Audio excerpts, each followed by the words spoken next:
नमस्कार, online classes में आपका स्वागत है।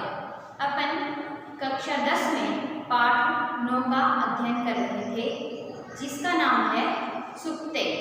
सुक्ते का अर्थ होता है सुंदर वचन, और ये हमारी तमिल भाषा से लिया गया है और इसके ग्रंथ का नाम है तिरुवल्लुवर। तो इसके रचयिता का नाम है तिरुवल्लुवर, ठीक है। इसके लेखक का नाम, इसके रचयिता और इसके ये जो ग्रंथ है और इसकी भाषा कौन सी है, तमिल भाषा से लिया गया है। और इसमें कितने भेद बताए गए हैं, 3 भेद बताए गए हैं और इसको 3 भागों में विभक्त किया गया है। कुल अपन ने इसमें कितनी शुक्तियाँ हैं, कुल 8 शुक्तियाँ हैं।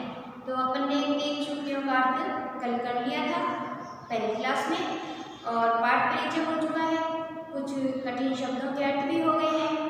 आज अपन आगे वाले शुक्तियों का अर्थ देखेंगे। पहले अपन कुछ कठिन शब्दों के अर्थ देख लेते हैं। देखो, वाक्पटु। वाक्पटु का अर्थ होता है वार्तालाप में चतुर। वार्तालाप का अर्थ होता है बात करने में चतुराई दिखाना, बातों में, ठीक है।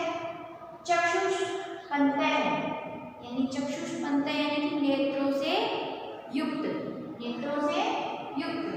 वदने, वदने यानी मुख पर, वदने यानी मुख पर। ईरति, ईरति यानी कि कहा गया, ईरति यानी कि कहा गया।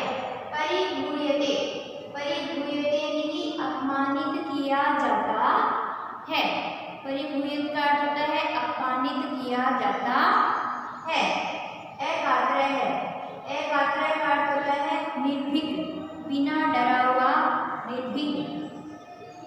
श्रेय, श्रेय का अर्थ होता है कल्याण, श्रेय का क्या अर्थ होता है, कल्याण।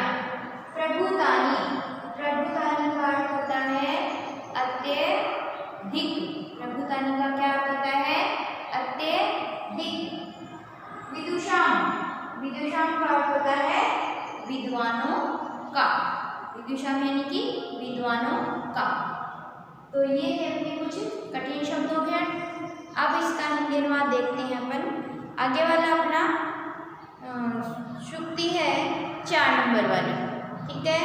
4 नंबर वाली शुक्ति क्या है, विद्वांस एव लोके अस्मिन् चक्षुष्मन्तः प्रकृतिता, यानी कि इस दुनिया में विद्वानों में क्या मानी गई है, विद्वान लोग ही आंखों वाले माने जाते हैं या जाने जाते हैं।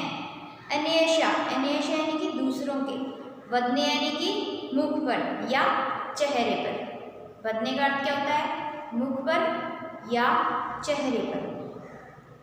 ये तो ते चक्षुमायिनी मति, चक्षु नाम यानी कि आंखें हैं, आंखों का, ठीक है। यानी कि चेहरे पर जो आंखें हैं वो तो नाम मात्र की ही मानी जाती है। दूसरों के चेहरे पर जो आंखें हैं वो क्या मानी जाती है, नाम मात्र की ही मानी जाती है। यानी कि विद्वान की ही आंखों वाले इस दुनिया में क्या माने जाते हैं, विद्वानों के ही, विद्वान ही आंखों वाले माने जाते हैं। बाकी दूसरे क्या माने जाते हैं, चेहरों पर जो आंखें होती हैं वह सिर्फ नाम मात्र की मानी जाती है। आगे समझ में कि इस दुनिया में विद्वान ही आंखों वाले जाने जाते हैं, दूसरों के चेहरों पर आंखों वाले क्या माने जाते हैं, सिर्फ नाम मात्र के ही जाने जाते हैं। आगे वाला देखो अपना 5वीं शुक्ति है, यत् प्रोक्तां येन केनापि तस्य तत्त्वार्थनिर्णय कर्तुं शक्यो भवेदेन स विवेक इति रीतः। यानी कि जिस प्रकार, जिस किसी भी प्रकार से जो कहा जाता है उसके तत्व के, तत्व यानी तत्वार्थ निर्णय, तत्व के अर्थ का निर्णय, तत्वार्थ निर्णय नहीं, तत्व के अर्थ का निर्णय करने में जो समर्थ होता है उसे क्या कहा गया है, उसे विवेक इति रीति, यानी कि उसे विवेक कहा गया है। प्रकार से जो कहा जाता है और उसके तत्व के निर्णय, अर्थ के निर्णय को क्या कर लिया जाता है, समर्थ होता है, तो उसे क्या कहा जाता है, विवेक कहा जाता है। आगे वाला श्लोक देखो अपना, शुक्ति 6 नंबर वाली, वाक्पटु धैर्यवान।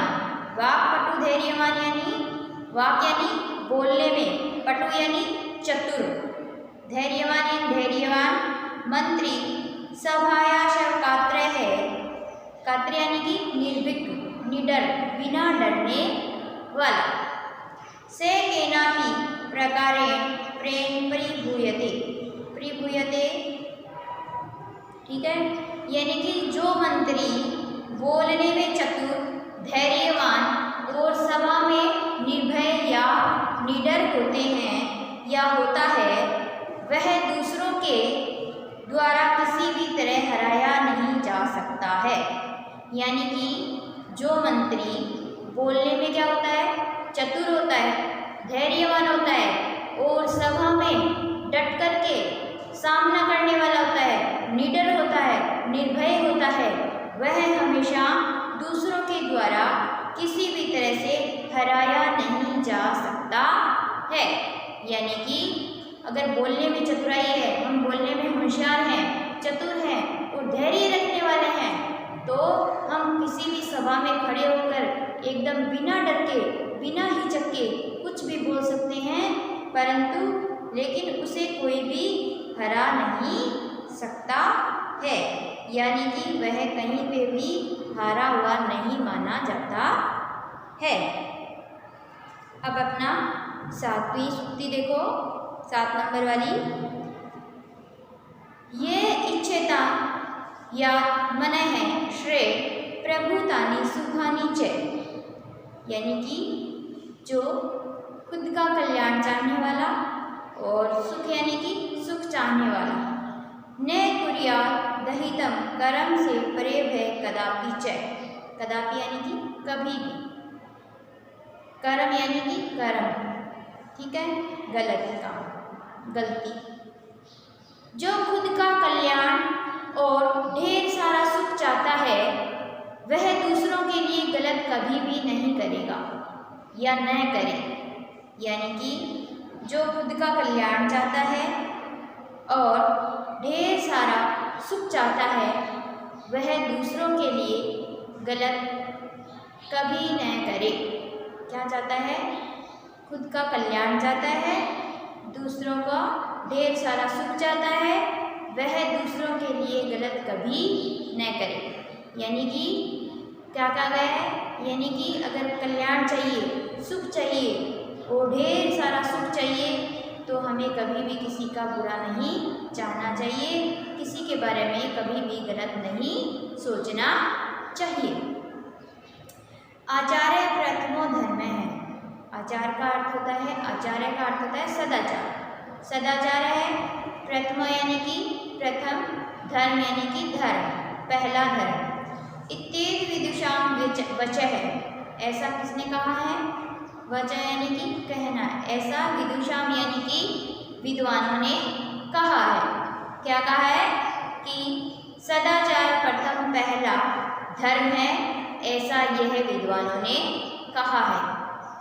इतेनाम यानी कि ऐसा, विदुषाम यानी कि विद्वानों ने, वचय यानी कि कहा है। ये विद्वानों का क्या है, कहना है।